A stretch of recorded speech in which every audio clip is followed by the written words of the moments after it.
Aujourd'hui, l'archéologie n'est pas très bien connue, surtout dans les pays sous-développés.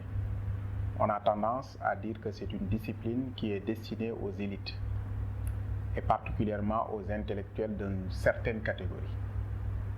Et ils ne sont pas dans l'erreur, d'autant plus que aussi il y a un travail que devraient faire les véritables professionnels de ce métier qu'est l'archéologie, ce que j'appelle les archéologues. Et généralement, le travail qui devait être fait en amont concernant la sensibilisation, l'intérêt qu'il va falloir faire pour que les populations adhèrent à la reconnaissance de ces disciplines, souvent ça manque. Et du coup, on est confronté à des problèmes donc de communication. Et il faut préciser que l'archéologie est une grande discipline à l'intérieur de laquelle il y a plusieurs sous-disciplines. Et parmi ces sous-disciplines, on peut citer la préhistoire, la protohistoire, et même l'archéologie historique, et même l'archéologie subactuelle. Mais le plus souvent, la première qui est connue, que les gens connaissent le plus, c'est la préhistoire, que nous avons pu voir que beaucoup d'entre nous ont eu à fréquenter cette discipline lors de leur passage à l'école primaire, secondaire, etc., où on leur a appris ce que l'on appelle la préhistoire, le paléolithique, le néolithique. Pour ce qui est du Sénégal, la préhistoire est bien présente. Depuis bientôt des décennies, je peux dire même bientôt plus de 200 ans, que des recherches archéologiques ont été menées, depuis les pierres Joaillies, vers les années 1800. Ils ont pu sillonner le pays et ils ont pu récolter beaucoup de vestiges, ce que l'on appelle des industries, des objets qui relèvent de l'archéologie. Et ces objets, bien sûr, ont été datés, c'est-à-dire de manière arbitraire, relative. Ils n'ont pas été datés de manière précise, comme les méthodes de datation que nous comprenons, que ce soit le radiocarbone, ou bien les datations ESL ou TSR, les potassium-argon, tout ça n'a pas été fait en termes donc de précision. Ils se sont basés uniquement sur l'étude des industries en comparaison avec ce qui a été trouvé dans les pays européens, ce qui est normal parce que c'était des Occidentaux qui s'intéressaient à ça, mais qui avaient aussi une documentation européenne qui leur venait de la métropole française. Et sur la base de ces découvertes, en identifiant les objets, on classait les industries. Est-ce que cette industrie, il y a ce que l'on appelle les galets aménagés ou les galets, les choppers, les chopping tools, selon les grandes expressions. Ils disaient automatiquement, ça c'est des industries du paléolithique par exemple. S'il y a ce que l'on appelle les bifaces, ils disaient oui, on est toujours dans le paléolithique, probablement on est dans ce que l'on appelle le moustérien, etc. Ça c'est des termes techniques que nous avons pu utiliser. Mais pour être rapide, il faut reconnaître que le Sénégal a été en avance en termes d'études archéologiques et précisément en termes d'études préhistoriques. Parce que n'oubliez pas que le siège qui se trouve à l'IFAN, qui est une des grandes institutions au niveau national, même on peut dire au niveau sous-régional, qui a donné naissance à plusieurs centres de recherche IFAN qui se trouvent partout dans les pays de l'Afrique occidentale française, que ce soit au Mali, que ce soit en Côte d'Ivoire, que ce soit au Cameroun, dans toutes ces structures, même à Saint-Louis, qu'on appelle le fameux CRDS, toutes ces institutions étaient donc des succursales, c'est-à-dire des démembrements donc de l'IFAN mère. Et l'IFAN avait comme mission de faire la recherche dans des domaines variés pour comprendre les territoires qui étaient sous domination coloniale. Et ces recherches portaient bien sûr sur l'archéologie, sur la cartographie avec la géographie, qui portaient sur la botanique, sur les végétations, qui portaient sur la faune, qui portaient sur même les manuscrits. Ils ont fait des découvertes, ils ont fait des recherches sur toute l'étendue du territoire national et même sous-régional, ce qui a valu à l'IFAN donc un patrimoine exceptionnel en termes donc de richesse concernant les sciences naturelles, aussi bien les sciences sociales. Donc c'est un des poumons même de l'Afrique en ce qui concerne de l'Afrique occidentale française, de l'Afrique qui parle français, un des centres incontournables dans la recherche donc, de la science naturelle, aussi bien des sciences sociales. Bon, pour venir à l'archéologie, il a fallu en 1941 la création du laboratoire de préhistoire et de protohistoire. Et durant cette période, la recherche archéologique qui était auparavant, vers les années 1800 jusqu'à 1941, était une recherche tout à fait d'amateurs, faite par les amateurs, etc. Et par conséquent, il a fallu un grand revirement à partir de cette date de création de ce département, de ce laboratoire de préhistoire et protohistoire. Il y a ce que l'on appelle une formalisation, une structuralisation de la recherche. Maintenant, la recherche ne se fait plus de manière amateuriste. Il va falloir procéder à ce que l'on appelle de manière professionnelle. Maintenant, on va procéder à des recherches de manière beaucoup plus structurée, beaucoup plus méthodique, avec une technique, des méthodes qui mettront en place des recherches beaucoup plus scientifiques. Et c'est à partir de ce moment que des missions de prospection se sont développées partout dans le pays et des missions ont permis tout simplement de collectionner des vestiges allant sur toutes les périodes. On peut trouver des vestiges qui nous reviennent de plusieurs pays, certes, et qui sont datés donc du paléolithique peut-être ancien. Il y a d'autres vestiges que nous avons pu voir que ça peut se rapprocher même du paléolithique moyen, ainsi de suite. Donc en termes donc, de vestiges, on en a accumulé pas mal, venant de plusieurs pays, de la Mauritanie, du Maroc, de l'Algérie et même des vestiges du Mali, de toute la sous-région, pour être précis, on a ces collections ici dans le laboratoire. Et pour ce qui est du paléolithique, comme je vous ai dit, il y a plusieurs variétés. On peut parler du paléolithique ancien, c'est durant la période où les hommes ne taillaient que des outils, mais des outils en pierre. Donc des outils faits à partir des pierres que les hommes de cette période rencontraient dans la nature.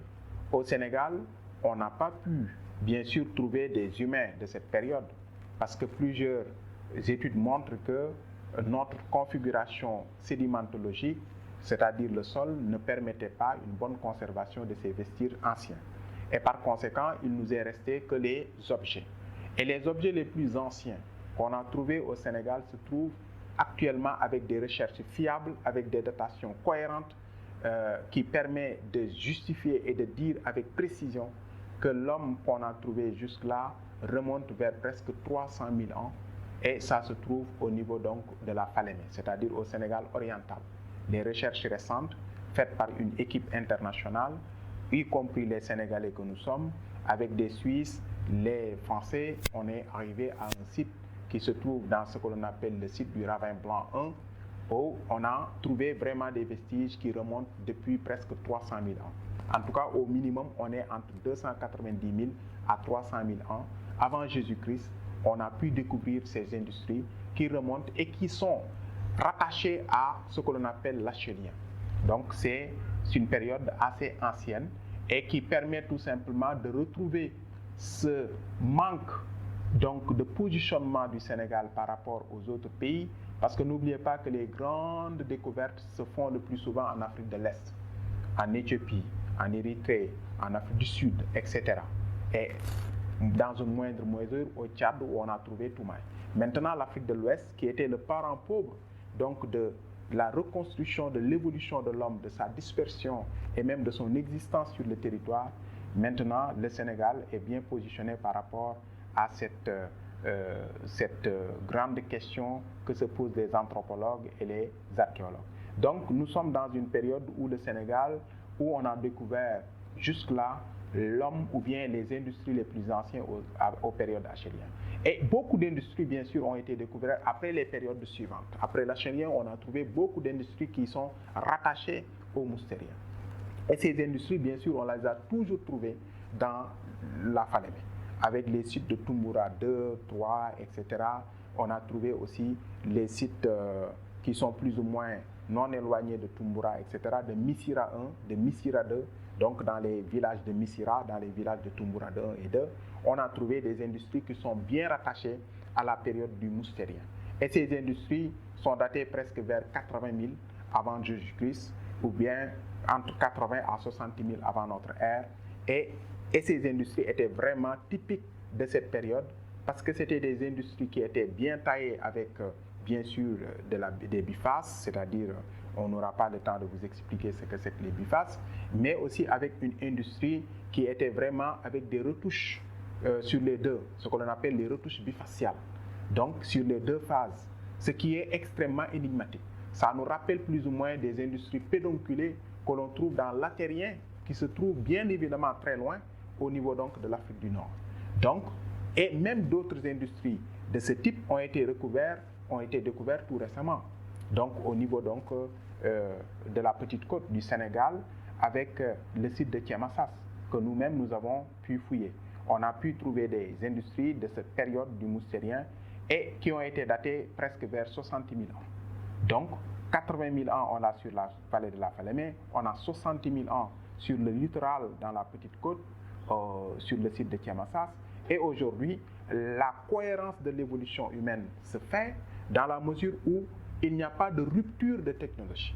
Les hommes de cette période du Paléo ont continué à tailler des industries malgré des péjorations climatiques, c'est-à-dire une forme d'aridité qui est alternée à ce qu'on appelle des périodes d'humidité. Donc on est dans une phase climatique où les impacts du climat et de l'environnement auront naturellement des effets sur le positionnement des hommes par rapport à leur nature, mais aussi sur leurs décisions technologiques, c'est-à-dire dans la construction et même dans la fabrication des industries. Malgré cette période-là qui est une période humide, vers 60 000 ans, sur tout le pourtour donc, du Sénégal et dans une bonne partie donc, de la Falémé, on va vers une péjoration, c'est-à-dire une aridité du climat qui va commencer à s'imposer vers 20 000 ans, ce que l'on appelle une période du Pléistocène. C'est une période du Pléistocène final qui coïncide avec une aridification donc, de la végétation, du paysage dans toute cette partie de l'Afrique, et on a eu très peu d'industrie dans cette période, ce qui coïncide dans le jargon complet au Paléolithique supérieur. Et très peu d'industrie. Heureusement au Sénégal, et de manière inattendue, on a trouvé des sites qui correspondent exactement à cette période, qui ont été datés de cette période, et qui ont révélé des industries typiques de cette période, c'est-à-dire des industries microlithiques, faites à partir des segments, faits à partir même, qui étaient destinés même à des flèches ou des lances, etc. Et cette industrie a été datée aux alentours de 17 000 ans, qui est la phase critique de ce que l'on appelle une phase que les gens appellent ogolien et tout, mais c'est une période d'aridité extrême, où il y a une forme donc de repli de ces populations vers les zones les plus humides, c'est-à-dire les zones de fleuves ou de lacs, qui leur permettaient bien évidemment de trouver leur mode de subsistance. Mais cela a été adossé sur une technologie fine, où l'industrie certes était disponible, surtout dans la vallée de la Falémé, mais aussi une industrie, bien sûr les matières premières, je veux dire, étaient disponibles, et ce qui a permis donc une considération donc du paysage. Cette reconsidération du paysage a permis donc de recentrer les hommes sur les pourtours du fleuve et des lacs.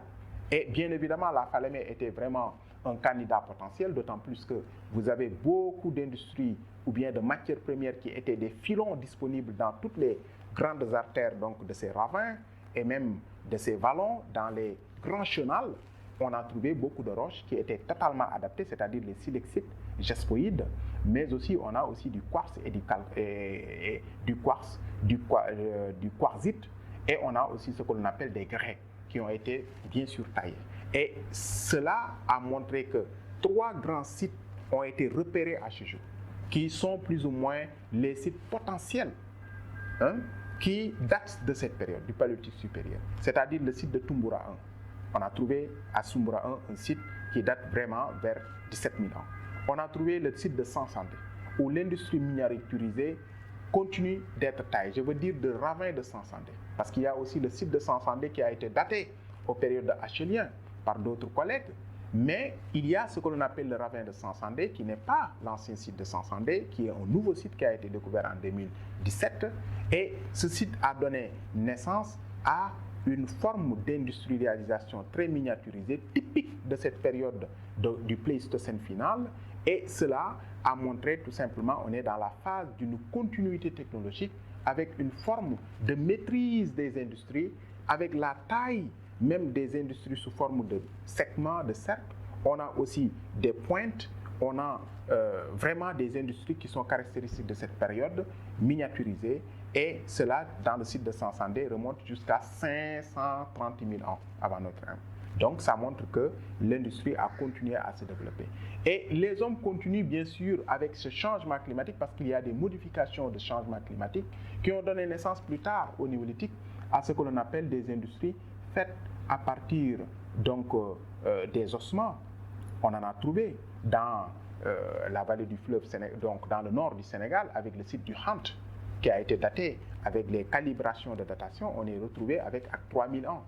Parce qu'à l'époque, on datait le site de Hant à une phase beaucoup plus ancienne, ce qui n'est pas tout à fait le cas, mais c'est un site néolithique où on a découvert, bien sûr, des objets faits à partir des os et à partir du bois, c'est-à-dire des hameçons et des harpons. Et ces hameçons et des harpons faits à partir de l'os et du bois, c'était des industries destinées à la pêche. Donc, on est dans la phase du néolithique. On a quitté le paléolithique supérieur, on est arrivé au néolithique ancien, donc, et au néolithique moyen, je veux dire à l'Holocène moyen. On est dans la phase de l'Holocène moyen, dans ce qui est donc du site donc, du Hant. Donc, l'Holocène moyen vers 3000 et quelques, on est dans une phase où il y a un changement du climat qui commence à devenir de plus en plus ce que nous connaissons actuellement, des phases humides, des phases secs, etc. On est dans cette phase. Donc, au Hant, on a une date qui remonte vers 3000 ans. Mais bien avant le Hant, on a aussi un site caractéristique de ce néolithique qui est tout à fait énigmatique, c'est-à-dire le néolithique du Cap Manuel qui a été daté. Et les datations du néolithique du Cap Manuel, on a plusieurs dates, mais la date la plus fiable jusque-là, c'était vers 4000 ans, qui est beaucoup plus ancienne que celle donc du Hant. Et durant ce néolithique du Hant au niveau du Cap Manuel, le néolithique du Cap Manuel, on est dans ce que l'on appelle une fabrication d'industrie basée sur des roches volcaniques. Donc, on est dans des roches extrêmement robustes qui étaient destinées donc à une fabrication de haches, d'herminettes, etc. Donc, c'était une autre forme de fabrication d'industrie qui répondait à des exigences différentes. Et ce même type d'industrie que l'on trouve au Cap Manuel, on l'a même retrouvé plus loin, à Thiès, dans le site de Diack. Donc, c'est les mêmes industries, mais destinées exclusivement à la fabrication donc, des haches polies. Donc, les haches polies, comme vous le connaissez, c'était des pièces qui sont très tranchantes et très lourdes, qui étaient destinées donc à désamorcer des os ou bien même à faire face à la nature végétale, bien sûr.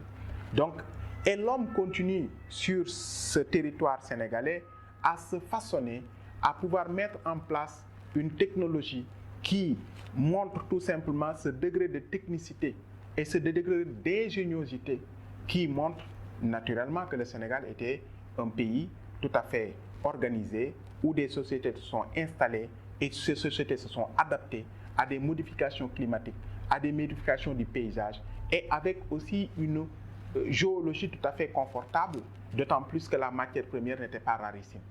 Donc, ils ont pu façonner beaucoup de choses. Et en façonnant cela, l'homme, bien évidemment, évolue. Et c'est la phase de la céramique qui va se mettre en place dans plusieurs sites que nous avons vus donc, sur le néolithique. Plusieurs de ces sites, bien évidemment, dans les couches supérieures de ces sites, on trouve beaucoup d'industries donc, céramologiques. Et ces industries céramologiques, naturellement, annoncent une forme de nature de vie, une forme d'adaptation et d'organisation sociétale, parce que toute la procédure, ce que l'on appelle la chaîne opératoire de fabrication de la céramique, obéit à tout un ensemble de mécanismes tout à fait cohérentes et bien organisées et structurées, d'autant plus que ces populations ont pu se bénéficier et bonifier davantage dans la fabrication donc, des outils en pierre. Naturellement, en face de l'argile, ces hommes avaient cette capacité d'aller beaucoup plus loin. Donc, durant tout le néolithique, on est parti dans un contexte où la fabrication des industries se miniaturise, mais aussi il y a des moments ponctuels où on assiste à des industries qui étaient tout à fait globuleuses, que l'on appelle des industries sous grosse dimension, que je parle au niveau donc du Cap Manuel et du Diack, et du site de Diack, qui se trouve à Thiès, bien évidemment. Et les hommes aussi ont su s'adapter en taillant d'autres industries qui étaient assez fragiles, et très fragiles d'ailleurs, et ils ont réussi à en faire des industries très adaptées à leur paysage et à leurs objectifs. C'est-à-dire dans le Hant, on a trouvé ces industries faites à partir donc des os et à partir du bois. Et plus tard, les hommes vont bien sûr se modeler. il y a la naissance de la métallurgie, bien sûr les sites du fer qui correspondent avec la protohistoire. Il y a beaucoup de sites protohistoriques aussi que le Sénégal révèle, parce que si vous voyez dans la recherche, les recherches les plus intéressantes et les plus fortement documentées sur notre discipline en archéologie au Sénégal sont plutôt les périodes qui correspondent à la protohistoire. Donc il y a beaucoup de fouilles qui ont été faites sur les mégalithes, donc au niveau donc de Singayen et de Wanar. Il y a aussi des fouilles qui ont été faites sur les tumulus à Mbaké, à Wagofal. Il y a d'autres fouilles qui ont été faites sur les Amakokié, donc de Tchupan et toute la zone des îles du Saloum. Il y a aussi d'autres travaux qui sont en cours et qui continuent de réveiller notre curiosité et qui datent de la période protohistorique au niveau de la Falémé. Donc à Koussan, et même des industries métallurgiques ont été trouvées dans la vallée et ailleurs.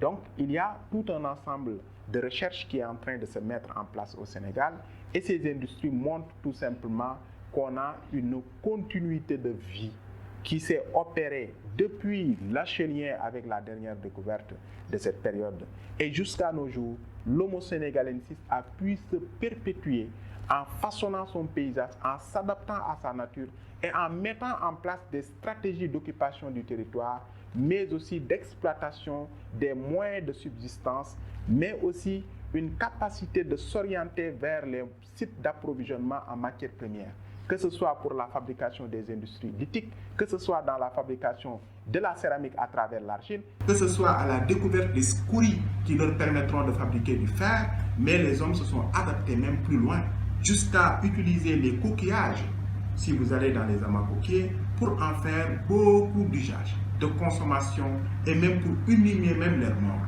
et en faire aujourd'hui des pistes, etc. Donc on est dans une phase de révolution de notre historique, mais aussi de notre cheminement en tant que nation qui a su s'adapter et se bonifier à travers donc des siècles et des millénaires. Et jusque-là, le paléolithique du Sénégal, le néolithique du Sénégal, aussi bien la protohistorique de notre pays, montre tout simplement qu'on a toujours été dans le temps du monde.